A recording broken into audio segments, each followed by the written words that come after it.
Hi everyone, I'm Cheryl Butler, and you are listening to the Mighty Mommy's Quick and Dirty Tips podcast, which will help make your life as a parent a little bit easier and a lot more fun. Welcome. Today's episode is number 467, 5 Ways to Survive a Difficult Pregnancy. Because as miraculous as pregnancy is, sometimes things don't go as planned, and then we have to regroup and make it as good as it can be. I waited for nearly 7 years to experience one of nature's most elite joys, being pregnant. Never in my wildest dreams did I expect to struggle with infertility. I'm the oldest of 5 siblings. My spouse was the youngest of 4. I babysat all my life, and I always adored all things family related. So when I finally decided to try and start my own family, I was totally flabbergasted to find out I would not be able to get pregnant easily. Many grueling and exhausting years into trying to conceive, 3 miscarriages, and 1 amazing adoption later, I finally became pregnant, thanks to today's intense but miraculous gift of in vitro fertilization, known as IVF. Just because you receive a positive pregnancy result, however, does not mean you have smooth sailing for the remaining 9 months. Not even close. I had been pregnant 3 times before my IVF procedure, so I was realistic enough to know that the months ahead could be problematic. Perhaps because of my journey with infertility, despite my horrific bouts of morning sickness, gestational diabetes, and having to spend each of my pregnancies, including my first, chasing toddlers and young children, I have always loved being pregnant. No kidding. Most of my babies weighed in at 9 pounds or more, so I really did have to learn how to manage a big load while caring for myself and my young family. No 2 pregnancies are alike, so if you're faced with a difficult 9 months, Mighty Mommy shares 5 tips that can help lighten your load until your precious bundle of joy arrives. 5 ways to survive a difficult pregnancy.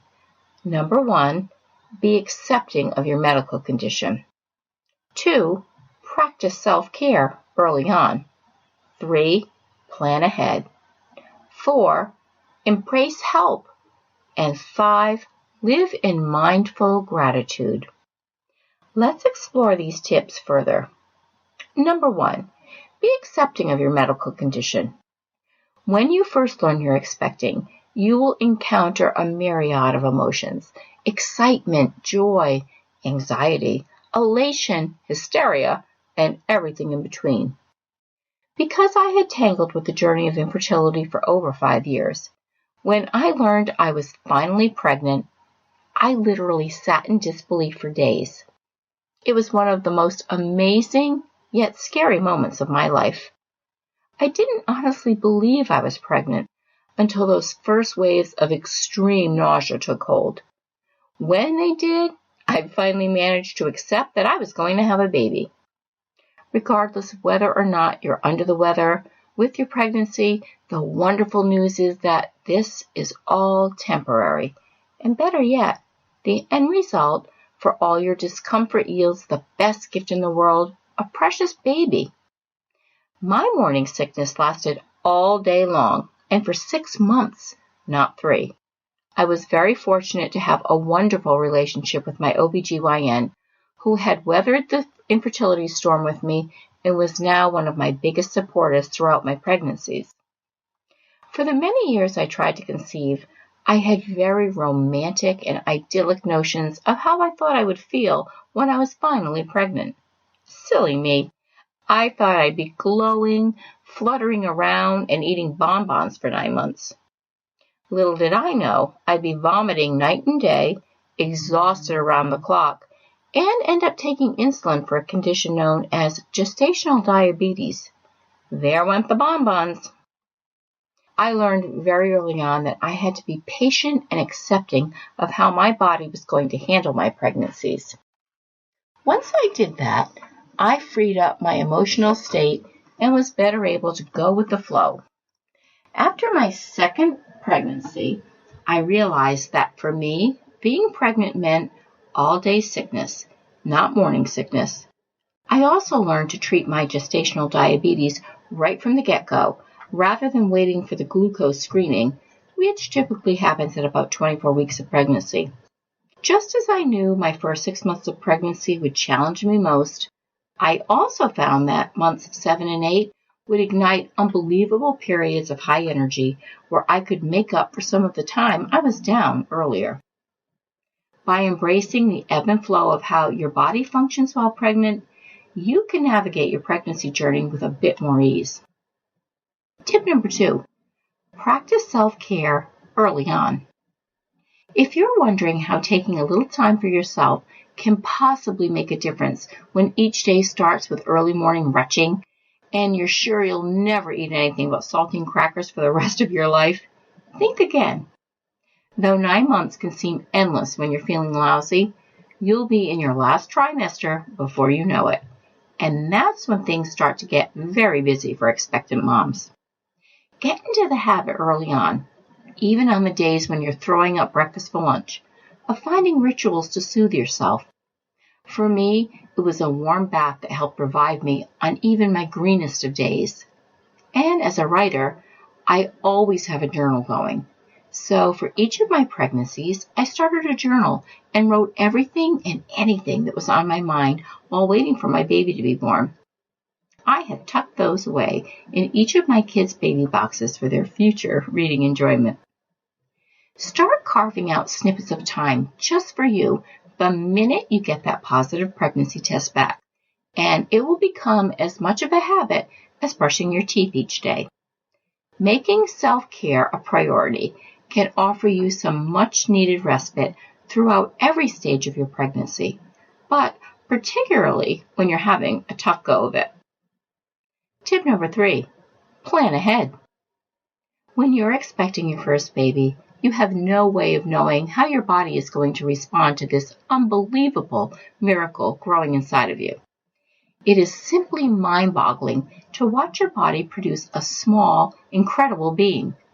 In fact, if you're struggling with a difficult pregnancy, watching your stomach stretch and expand and feeling your baby kick, rattle, and roll can definitely help reassure you that the end result is going to be well worth the temporary hardships you're facing now. As your pregnancy moves along, there are different things that you can do to ease your burden. One such thing is planning ahead. I had no idea I was going to battle morning sickness for 6 months with each of my pregnancies. So on the days that I had some extra energy or the vomiting wasn't so bad, I used that time wisely to do things like go food shopping and buy in bulk so I could prepare meals ahead and freeze them. Since we adopted our first baby, I had a little one to care for while I was working full-time.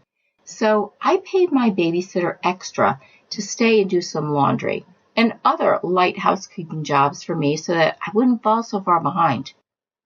During my second pregnancy, now with a 2-year-old and a 6-month-old in tow, I realized what I was in for.